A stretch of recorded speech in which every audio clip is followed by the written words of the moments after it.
con Gilberto Jiménez Prieto. Él es diputado a la Asamblea Nacional de Venezuela, miembro de la Comisión Permanente de Política Exterior y presidente del Movimiento Electoral del Pueblo, MEP. Muchísimas gracias por estar con nosotros, señor Gilberto. Hola, muy buenas tardes para ti, Karen. Un saludo a toda la audiencia de este programa que yo sé que escucha muchísima gente.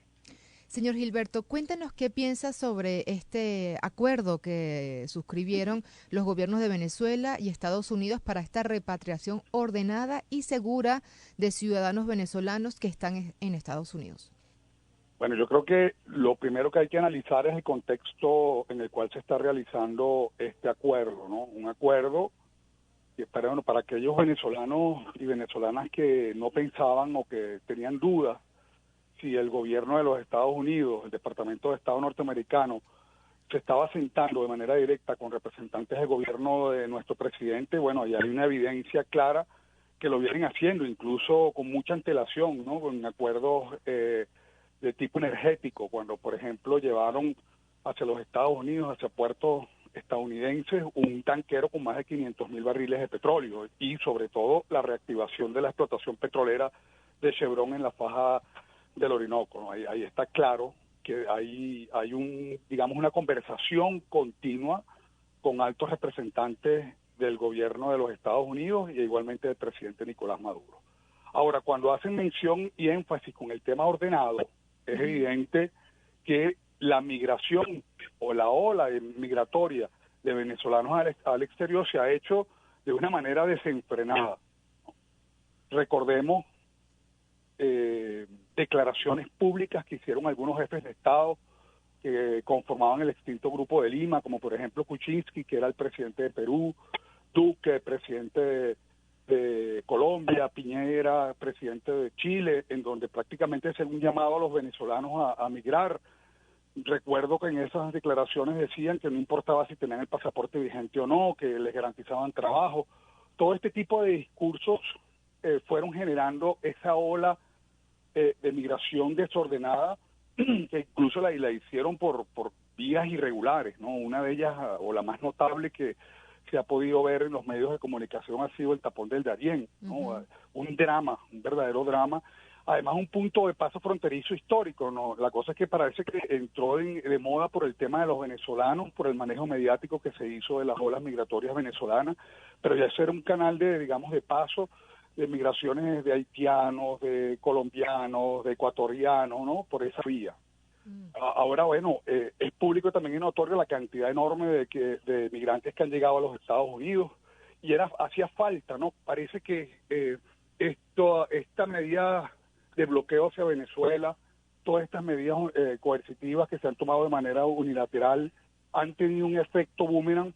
Entonces ahora, bueno, ha generado entre esas cosas, entre esos efectos, estas olas migratorias que han generado un gran drama. Lo hemos visto también en las redes sociales, la cantidad de venezolanos en Nueva York, en la frontera con México y los Estados Unidos. Entonces, bueno, era evidente que hacía falta poner orden. Y bueno, Venezuela, a través de sus políticas, ha venido desarrollando el plan Vuelta a la Patria. Se han repatriado aproximadamente casi 400,000 venezolanos y venezolanas de diferentes países del continente latinoamericano y caribeño. Y bueno, ahora próximamente, luego de este acuerdo, vamos a ver aviones de Conviasa aterrizando en diferentes ciudades de los Estados Unidos para traer a los venezolanos, digamos, de manera ordenada, atendiendo ese drama tan terrible que ahora ha generado estas olas migratorias hacia Estados Unidos. Pero ¿cómo se pasó de ese salgan de Venezuela huyendo de la dictadura porque nosotros los vamos a proteger a regresen, que ahora está todo bien? ¿Qué pasó ahí para que se diera este giro de 180 grados? Bueno, fíjate que era evidente la utilización del tema migratorio como un arma de agresión contra el gobierno del presidente Nicolás Maduro. Fíjate que yo tuve la oportunidad de formar parte de una comisión especial de la Asamblea Nacional que llevaba por nombre Comisión Especial para Investigar Crímenes contra Venezolanos y Venezolanas en el Exterior.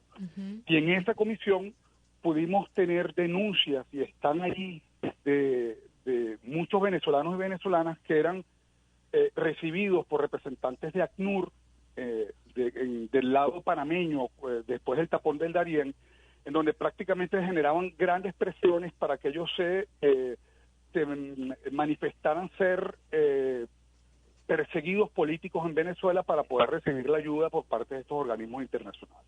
Entonces, lo que subyace por ahí es justamente algo similar a lo que se hizo en un momento determinado con los balseros de Cuba, ¿no? Como generar o tratar de impulsar grandes corrientes migratorias para justamente, del punto de vista mediático, señalar que eran personas huyendo de un régimen asesino, de un régimen dictatorial, etcétera. Lo mismo, el mismo guión que están aplicando ahora en Venezuela. No era casual que justamente en esos puestos de atención a los migrantes, en el tapón del Darién y del lado panameño, también estaba la presencia de medios de comunicación como La Voz de América, por ejemplo, que justamente iban a entrevistar a la gente para que estas personas dijeran que eran perseguidos políticos, que eran refugiados, porque ahora es el término que pretende utilizar ACNUR para hacer señalamientos a las corrientes migratorias de venezolanos y venezolanas del exterior. Todo un juego político, lamentablemente, se ha politizado, además un derecho humano fundamental que es el derecho a la movilidad, que históricamente ha existido en las normas internacionales, pero en el caso de Venezuela, lamentablemente, algunas instituciones que pertenecen al sistema de las Naciones Unidas y algunos países también se han dedicado a darle ese matiz para politizar y atacar al gobierno del presidente Nicolás Maduro. Pero, ¿y esto qué significa entonces ahora? Si Estados Unidos dice, ya hay condiciones para que estén en Venezuela, hace este acuerdo directamente con el gobierno venezolano, ¿qué es lo que se está abriendo? ¿Cuál es el escenario que se está abriendo entre ambos gobiernos? Bueno, fíjate, las puertas están abiertas desde hace tiempo, porque no es ahora, repito, que se ha venido sentando el jefe o representantes del gobierno de Biden con representantes del gobierno del presidente Nicolás Maduro, que además cabe decir que esto indudablemente es un reconocimiento tácito, no un reconocimiento indudable a la legitimidad del presidente Nicolás Maduro, porque si yo no me siento a discutir con una persona que no existe o que yo no reconozco. Esto le duele a quien le duele, es una realidad concreta que yo creo que es importante tener en cuenta.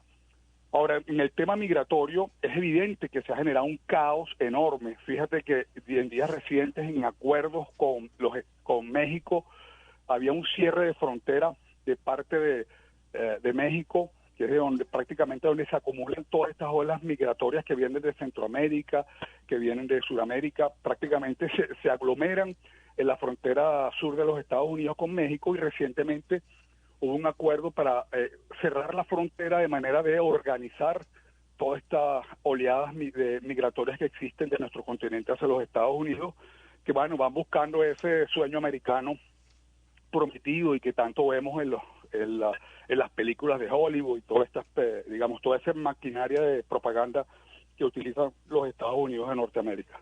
Yo estoy optimista, yo creo que definitivamente se ha maltratado muchísimo al pueblo venezolano, un pueblo además que históricamente fuimos receptores de grandes corrientes migratorias.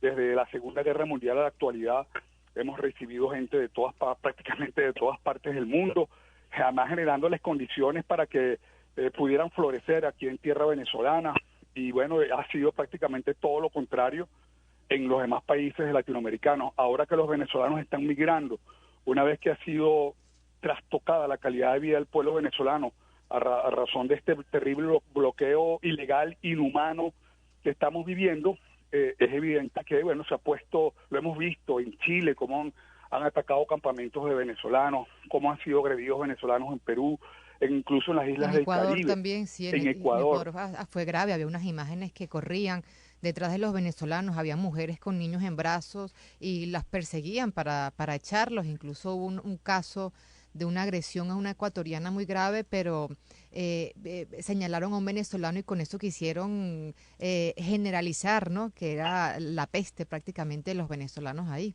Bueno, fíjate, acabas de dar una palabra clave, porque no es casual, tú acabas de hablar de la peste, pero eso se parece mucho al discurso que dio un triste personaje de la política venezolana, Julio Borges, cuando justamente se refería a las corrientes migratorias que estaban en un momento en pleno apogeo, y justamente dijo que las corrientes migratorias venezolanas serán como una enfermedad, como una peste que va a ir propagándose por todo el continente latinoamericano. Fueron palabras de un supuesto connacional. Entonces nada de esto es casual, nada de lo que está ocurriendo. Yo espero de verdad, yo de todo corazón, que yo estoy seguro que de parte de Venezuela se van a generar todas las condiciones para recibir a estos venezolanos y venezolanas que están regresando a la patria. Muchos de ellos vendieron todos sus bienes, todos sus enseres, todo para ir a buscar el sueño americano y ahora vienen, pues, digamos, engañados, con las tablas en la cabeza, a recomenzar de nuevo en Venezuela. Diputado, usted nos conversaba de esa comisión que ha levantado todo un informe para tener un poco la fotografía más clara de lo que ha pasado con la migración de venezolanos específicamente en América Latina. Cuéntenos un poco sobre eso, porque tengo entendido que aproximadamente más o menos son 5.000 venezolanos que han sido asesinados en distintos países de América Latina en esta ola migratoria. Fíjate, uno de los lugares más críticos ha sido Colombia, a través de una ONG, ¿no? Y en los momentos más difíciles, ¿no? Porque cuando teníamos del otro lado el gobierno de Duque, que desconocía la legitimidad del gobierno venezolano, era muy difícil establecer relaciones o contactos de Estado a Estado para tratar ese tema tan complejo que era la violencia contra el pueblo venezolano. Y a través de algunas organizaciones no gubernamentales de Colombia, pudimos tener información sobre fosas comunes donde enterraban a venezolanos en la Guajira venezolana, por ejemplo, solamente para que tengamos idea de la magnitud del grave problema que hay con la migración venezolana en Colombia, ¿no? Donde parecía todos estos elementos, cuando nosotros veíamos que todos los casos eran denunciados ante la Fiscalía en Colombia y que solamente tenían el 16% de las denuncias, esto era un elemento que nos hacía pensar que era una política de Estado, en aquel momento del gobierno de Duque, la agresión contra el pueblo venezolano. Niños y niñas venezolanos cuyos padres fueron asesinados en territorio colombiano, que quedaron huérfanos, y había también la intención del gobierno de Duque de dar una cantidad inmensa de niños y niñas, alrededor de 2.000 niños venezolanos, niños y niñas huérfanos, nacionalizarlos colombianos para someterlos a adopción de colombianos y a nivel internacional. Todo un gran negocio en torno a esto. Y bueno, ahora que hay un gobierno serio en la hermana República de Colombia, lo primero que hemos hecho desde la Asamblea Nacional, en las reuniones que estamos haciendo de manera bilateral con nuestros pares colombianos, con los parlamentarios colombianos, es justamente hacer justicia, que se investigue todos estos casos de violencia. En Panamá, si mal no recuerdo, entre los archivos que tenemos nosotros, en la prensa, por ejemplo, se promovía la violencia hacia los venezolanos, como que si usted va a ir a tal lugar nocturno, déle un golpe a un venezolano, por ejemplo, y no pagará la entrada para ir a este centro nocturno, por decir algo. Solamente y te estoy poniendo ejemplos para ver cómo se veía, a qué punto habíamos llegado, porque tú cuando estás promoviendo la violencia contra otras personas, eso es un delito en cualquier parte del mundo, promover la violencia, y lo hacen de manera pública, bajo la vista complaciente de las autoridades de esos países. Ha sido algo realmente trágico, un verdadero drama, lo que en cualquier país del mundo es normal, que es la migración. Para Venezuela se ha convertido en un drama y en algo terrible, ¿no? Las experiencias que hemos tenido, que logramos tener nosotros en Perú, tenemos, por ejemplo, documentado los ataques a los niños venezolanos en las escuelas por ser simplemente venezolanos, eran golpeados, eran víctimas de bullying. Todo eso lo hemos logrado documentar. Tantas mujeres que cayeron víctimas de estas redes de tráfico de personas, de trata de mujeres para la explotación sexual. Realmente ha sido dramático, como usted dice, ¿no? Usted citaba el caso de los 2.000 niños venezolanos que quedaron en este Instituto de Bienestar Familiar de Colombia. ¿Qué ha pasado con eso? Porque efectivamente no se nacionalizaron como lo propuso el expresidente Duque para darlos en adopción. Pero, ¿qué ha pasado con ellos? ¿Siguen allí? ¿Se ha podido ubicar a sus familiares? ¿Qué va a pasar con ellos? ¿Qué va a hacer el gobierno para pedir a esos niños que son venezolanos? ¿Qué se espera?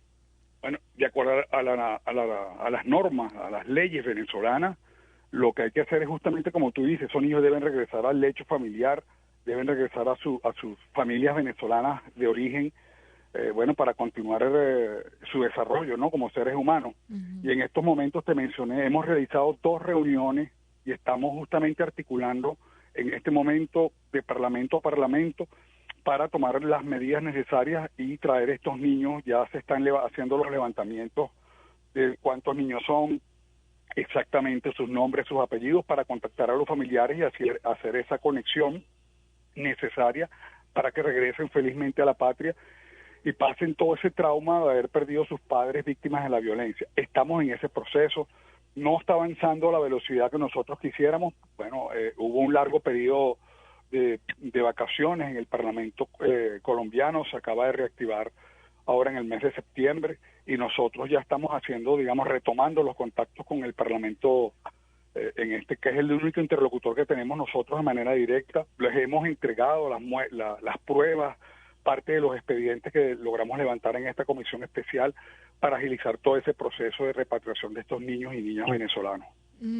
¿Y qué ha pasado con otros casos? Porque recuerdo que yo hice un reportaje en ese momento, hace como un año, sobre esta investigación que llevaba esta comisión parlamentaria, y contacté con varios casos, y uno de ellos era un señor que habían matado a su hijo en Ecuador, porque han sido muchos los casos, ¿no? Y este caso el señor me decía, bueno, es que lo mataron, el tema es que no han podido como hacer justicia, o sea, quedan como muchos casos impunes, ¿no? ¿Qué ofrece la Asamblea Nacional, esta comisión, para seguir atendiendo y acompañando a estas familias? Bueno, fíjate una cosa, lo normal, en cada país existen las instituciones llamadas a dar toda esa atención, digamos, no es objetivo fundamental o no es tarea fundamental de la Asamblea Nacional prestar ese tipo de atención, ¿no? Acuérdate que claro, las deberían funciones, ir a la fiscalía de allá. exactamente, claro. con las fiscalías y con las instituciones Claro. de protección a los menores, o digamos que son las instancias naturales, y ahora como estamos restableciendo las relaciones con muchos países que están reconociendo y que nunca debieron dejar de reconocer la legitimidad del presidente Nicolás Maduro, ¿no? Pero aquellos países que se prestaron a ese juego perverso, causándole un daño terrible a los connacionales que estaban en esos países, porque claro, al no tener sedes consulares, en Colombia fueron saqueadas nuestras sedes consulares, robaron obras de arte muy valiosas que habían ahí, prácticamente vandalizaron, entraron, se robaron absolutamente todos los bienes muebles que habían adentro. Claro, y más allá de eso quedaron nuestros conciudadanos a la deriva. Huérfanos, pues, totalmente huérfanos, claro. totalmente huérfanos de atención. Fíjate que uno de los planes que han sido más atacados. Sí, perdón. No, Cani, quería mencionarte que la herramienta que utiliza el gobierno ante esa situación de ataque a nuestros connacionales ha sido el Plan Vuelta a la Patria. Pero cuando, por ejemplo, se quería enviar los aviones a Perú, entonces se les negaba la permisología para sobrevolar el territorio, no se les otorgaba el combustible necesario para que los aviones regresaran de nuevo. Es decir, fue muy golpeado. Había una política, es decir, era de interés de esos gobiernos, de esos países, mantener el conflicto, el drama de los migrantes venezolanos para utilizarlo. Hasta hace poco, claro. Porque recuerdo que hubo un caso terrible de unos venezolanos que salían de Chile, Perú no los dejaba ingresar, Chile no los dejaba retornar y se quedaron como atrapados en un territorio y no tenían cómo mantenerse, no tenían cómo subsistir en ese lugar, y tampoco se permitía el ingreso de los aviones de Conviasa venezolanos del Plan Vuelta a la Patria, hasta que después de muchas gestiones se logró rescatar a esos venezolanos y regresarlos a Venezuela. Así que estaban en un desierto, hay que decirlo, justamente en la frontera en esos países, un desierto que da condiciones inhumanas terribles, ¿no? Le preguntaba sobre el caso de Ecuador, porque si bien es cierto lo que usted dice, diputado, es que aprovecho esto por si acaso hay algún venezolano que nos está escuchando o familiar que necesite un poco de apoyo.